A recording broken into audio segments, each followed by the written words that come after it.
Alright, well, let me just start off by saying that the Gladiator, which is pictured here, one of the starting designs that you can get in Highfleet, is a perfectly acceptable ship as far as I'm aware.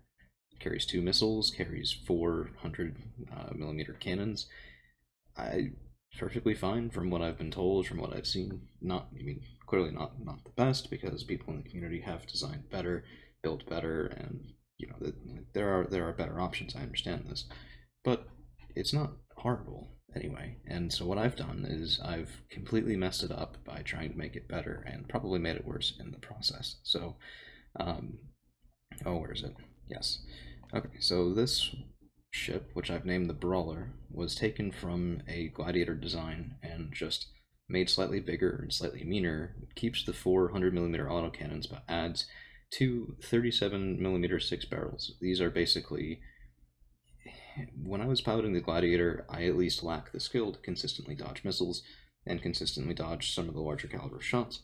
So I put in some 37 millimeter cannons to shoot down missiles, and it's not too ineffective. Like, it works kind of okay. You might notice we have no evac pods. This is generally not what you want to do, but it's what I did. It's whatever. Thrust to weight is about the same. Speed is actually a little bit higher because I did put way more engines on this thing, but as okay as I found this to be on what my, you know, small campaign trial was with this ship, I got a little unsatisfied with it, so I tried making something I called the Negotiator. And this is basically a more compact version with more guns. So I wanted originally the same 6 gun emplacements, and I put all of them this time as 100 millimeter cannons on here and put as many engines as I could. Thrust weight's about 4, speed's about 360.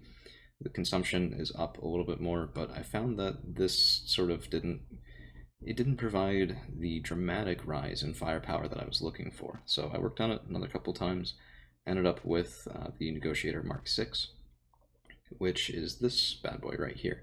Now the thrust to weight 7.8, speed is 702. We have no emergency systems on this, so no fire suppression. If it takes a single hit that sparks a fire, the entire thing is dead, which, considering this bad boy costs, 40,780, is kind of not a good idea, but it's what I did, so why not? Now the speed on this thing is 702, which means it's wonderful for things like sudden strikes, and it carries 8 separate 100 millimeter cannons, so there's a lot of firepower and a lot of mobility, and it kind of ish works maybe. But I eventually settled on what I've named the Master Negotiator, which is this right here. Still keeps the 800 millimeter cannons, although I'm debating changing them to mullets. I'm not really sure which one of those I'll eventually want. But for right now, they're AK-100s, and this thing moves with thrust weight of 5.1. Still respectable, not great. It now has armor along all of the top and sides, none on the bottom, which basically means you get under things with this and shoot up. The speed is 457. It's actually pretty nice. It's significantly faster than the Gladiator design. But the range is bad and the consumption is very high because in order to get that I had to put NK25s, which, these aren't the most fuel efficient. So there is a big fuel usage to this.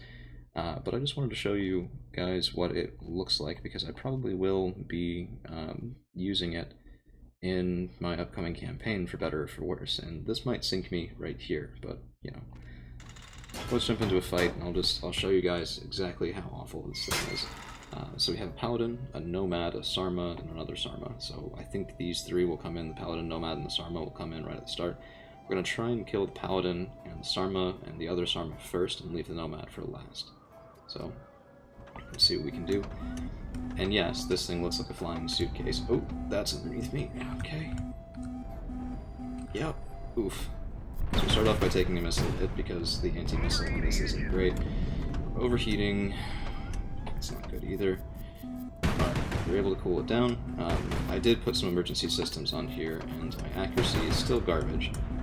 Even with 8 guns, I can't really land shots. But, I mean, the main way this thing is supposed to dodge is by up and down, right? Because we have all of these vertical engines on here.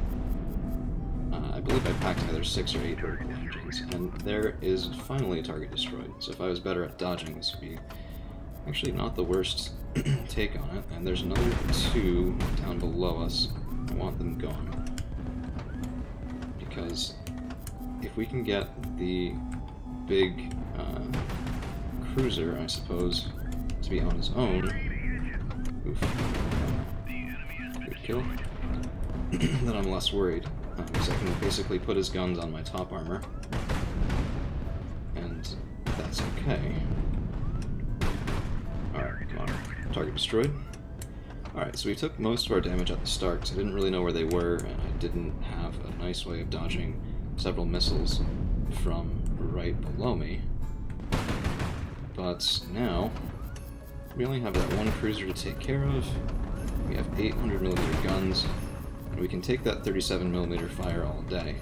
I'm more concerned about the airburst on the larger caliber guns. But it looks like we've already started a fire. 2. Okay. This is a nasty brawl. But we're giving as good as we're taking. That's for sure. At least I think it is. I certainly hope. Oh, come on. Alright. Rescued our fuel system. You know what? Let's get a little bit more mobile. There. That's some better dodging. Oh, that's just horrible accuracy on my part. Okay. Nice missile dodge. Just the skin of our teeth. And I want to just keep pounding away at the underside of this vehicle, because there it goes. There's lots of fires, damaging their ability to shoot back at us. Getting slightly better dodges. Oh, right as I say that, we do take more airburst. Okay, enemy destroyed. So, if we look at our damage here, we lost both of the top-mounted engines, which, yeah, admittedly that's a big risk on this design where they're popping up over the armor. We took a little bit of damage on the bottom left. Got kind of lucky there, but there's some empty spaces, and I think there's a little bit of fuel down there, but we were able to put out the fire pretty well. Importantly, none of the ammunition really went off, because the generators are in the top row and they sort of protect, but I'll show that here in just a second. So yeah, so we lost both of these exposed engines. I could armor them a little bit. In fact, I think, well, I don't know, I always thought I could put armor on, you know, that section right there, but if I made this square, I could cover it. That would add a little bit more weight, though, and I really don't want to slow this thing down anymore. And against most of the lighter OPT4 that we'll face, I don't think that'll really be too much of an issue. It could be, I mean, it might be... Here's a better idea, probably, is just to go with reinforced hull. And, yeah, this will slow us down a little bit, but the reinforced hull will probably stand up much better to the incoming fire that this will inevitably face. So we moved from 5.1 to 4.9. We dropped, to 444. I thought we were significantly faster than that. Maybe I'm wrong, but let's just take a look. Okay, there's 1. Oh, I didn't click the shift button, so my apologies. There is 2. Let's throw these back on there. 457. That's not as bad as I thought it was going to be. Yeah, okay, so let's do that. Let's go with the more robust parts here. I know they cost a little bit more, but particularly if we're not going to have armor, and these engines are exposed to light fire from 57mm guns, that will probably be a bit of an improvement. I might do another test with the Sarmat just to see, but I'm kind of satisfied with this.